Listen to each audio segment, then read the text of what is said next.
Joining us now to navigate the web of anti-Kavanaugh dark money is the researcher who compiled this report, Alexandra Wilkes.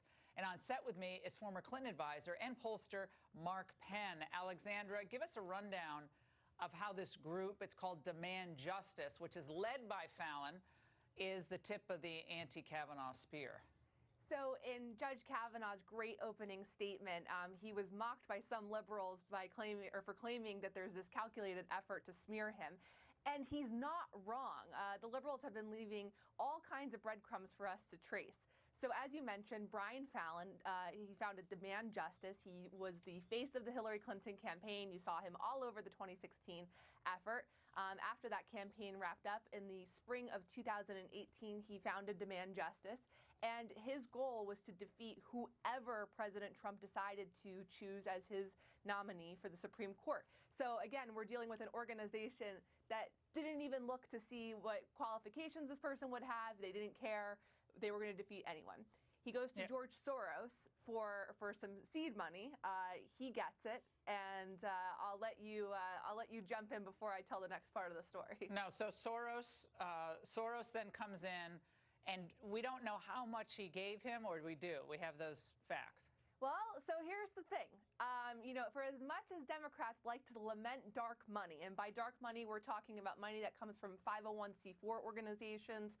These are contributions that are unlimited to these organizations and undisclosed. These groups were popularized by the Great Decision and Citizens United. You know, so we're talking about Democrats who apparently deplore dark money, but they have set up not one level, not two levels, but 3 levels of secrecy in setting up this project. Demand Justice is a project of the 1630 Foundation. Those are both C4s. And it's partnered with Hillary Clinton's Onward C4 as well. That means that all of their filings are obscured within each other's tax returns, and we can't see them. Ah, so that's the rub. Mark, you've thought and spoken about how some of this could, and I say could, backfire on the Democrats. I know you're going to do some new polling over the weekend.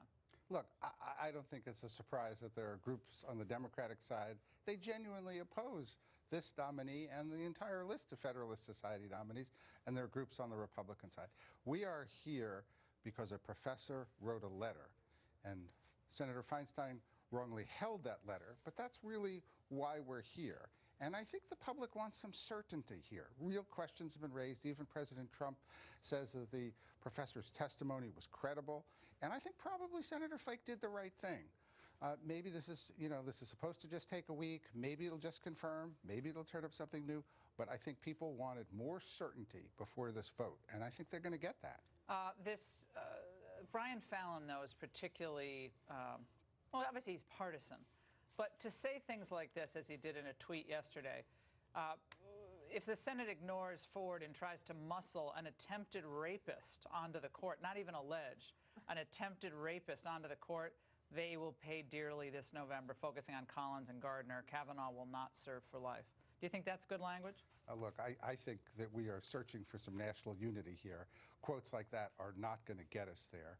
I agree with that. I hope that after this investigation and the vote, we can come together and stop this kind of rhetoric. All right, guys, thanks so much. And when we come back, winners and losers of the week, do not miss this.